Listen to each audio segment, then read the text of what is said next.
Bonjour et bienvenue. Aujourd'hui, on va donner quelques informations générales sur le Maroc. Pas en détail, puisque si on veut vraiment des informations avec des chiffres exacts, précis, on n'a qu'à recourir à l'Hajj Google. C'est vrai que parfois on n'arrive pas à trouver toutes les informations possibles, mais en tout cas, maintenant, ce que j'aimerais faire, c'est de présenter le Maroc généralement, d'une manière générale. On va commencer tout d'abord par le mot Maroc. Pourquoi il s'appelle Maroc? Maroc, il paraît que ce n'est qu'une déformation du mot Marrakech. Parce que depuis la fondation de cette ville de Marrakech par les Berbères Znaghi, ça veut dire de l'extrême sud des Sousse et du Sahara, qu'il a été souvent capitale du royaume. Et pour appeler le royaume tout entier, on disait le royaume de Marrakech, voire l'empire de Marrakech, parce qu'à l'époque des Almoravides, il s'étendait de la Catalogne jusqu'à l'Atlantique et d'Alger jusqu'au du fleuve du Sénégal. Voilà, et par déformation, royaume ou empire du Maroc, Marwekos, Morocco, Maroc, etc. Ça dépend des différentes langues étrangères.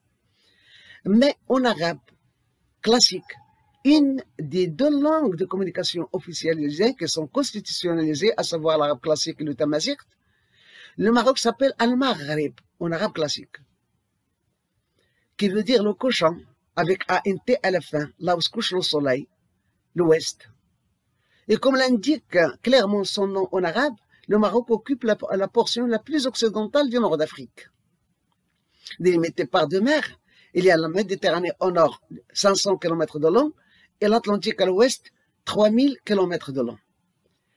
Ce pays est prédominé par la montagne, raison pour laquelle, parfois, touristiquement parlant, on dit c'est le royaume ou la montagne reine. Et le Maroc est d'une superficie de 710 850 km².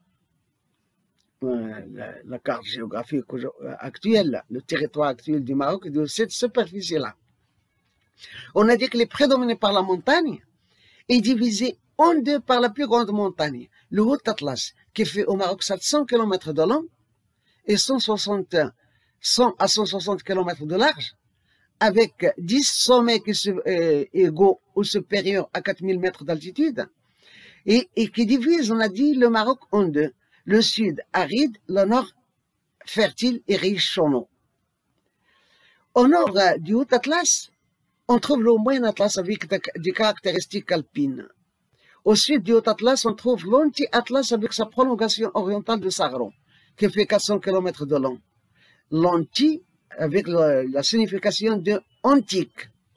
Antique, parce que c'est le plus ancien, et avec le Sahara, c'est ce qu'il y a de plus ancien au Maroc, et sa formation géologique remonte à plus de 2 milliards d'années.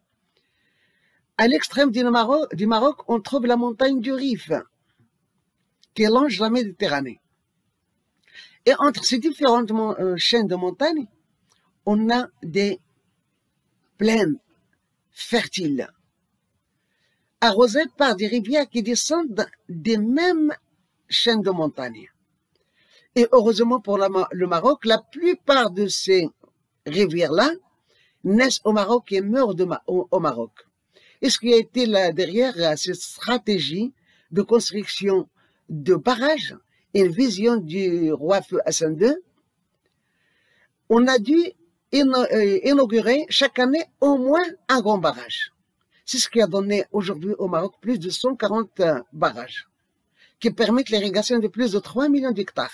Sachant qu'au Maroc, il y a 20 millions d'hectares à cultiver. On exploite jusqu'à nos jours un peu plus de la moitié. Ainsi, on comprend que le Maroc est un pays à vocation agricole. Et la principale ressource économique du royaume était l'agriculture. Il y a aussi d'autres ressources et d'autres richesses, telles que les richesses du sous-sol, avec à la tête les phosphates, puisque le Maroc possède 73% de la réserve mondiale du phosphate. Il y a d'autres mines, telles que l'argent, le plomb, le zinc, le cuivre, le fer, le manganèse, etc. sans oublier les richesses qui sont derrière ces mers-là. Ou bien, pardon, les richesses qui nous proviennent de la mer, puisque avec 3500 kilomètres de côte atlantique et méditerranéenne, il y a une grande richesse et variété de poissons. Et on exporte du poisson à de différents pays dans le monde. En même temps, il y a pas mal de gens qui vivent directement de la mer. Et il y a pas mal de ports de pêche et des villages de pêcheurs, etc. Même les dernières années, bien équipés avec des infrastructures nécessaires. Il y a une autre ressource. La ressource qui consiste dans le tourisme. Sachant que le tourisme, à vrai dire, durant le règne d'Hassan II, on ne voulait pas se baser sur le tourisme. On n'a pas dépassé 1 million à 2 millions de touristes annuellement. Parce qu'on considérait le tourisme comme une ressource qui n'est pas fiable, qui est sensible aux crises économiques, politiques, sanitaires, etc., nationales ou internationales. Et on ne voulait pas habituer le peuple à une richesse qui peut s'arrêter à n'importe quel moment. Voilà. On a dû tout d'abord réaliser une ressource économique, une base économique solide. Et on a dû travailler l'agriculture, prendre soin de l'agriculture et la développer et exporter nos produits agricoles à d'autres pays et après le reste viendra. Mais pour l'industrie, on ne voulait pas accélérer l'industrialisation du pays à l'époque parce que déjà on n'avait pas les matières premières, essentiellement l'énergie, on n'avait ni gaz ni pétrole. Et pour cela, on a évité de se donner à l'industrie depuis le départ. Parce que, ayant même ces ressources, le gaz et le pétrole, selon le roi Hassan II, on ne pourrait même pas rivaliser avec la toute nouvelle industrie montante du Brésil. Et comment serait le cas avec les pays industrialisés traditionnellement, tels que l'Allemagne, etc. Mais si on crée une base économique solide et on prend soin d'elle et on la développe, et comme ça, peu à peu et pas à pas, on va avancer avec l'industrie agroalimentaire, etc. Et le reste viendra avec le temps. Voilà, à ne pas oublier aussi l'autre ressource importante qui consiste en les émireux. Les émireux, ça veut dire les Marocains résidant à l'étranger, qu'on trouve partout dans le monde. À peu près 5 millions de Marocains répartis dans les différents continents et qui sont très fidèles et très attachés à leur pays et qui convertissent une grande somme. Et chapeau à ces Marocains-là qui sont toujours fidèles à leur pays. Mais aujourd'hui, qu'est-ce qui s'est passé?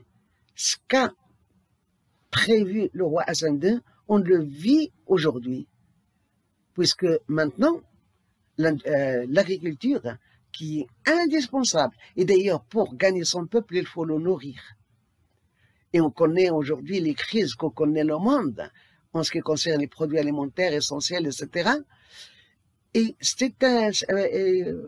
évidemment, cette agriculture et les produits agroalimentaires, après, on a l'industrie avec la stratégie de l'accélération de l'industrialisation du pays. Et aujourd'hui, la principale ressource économique du Maroc, ou bien la première ressource, est l'industrie automobile et aéronautique. Voilà, ce sont les ressources économiques du royaume. Aussi, le tourisme.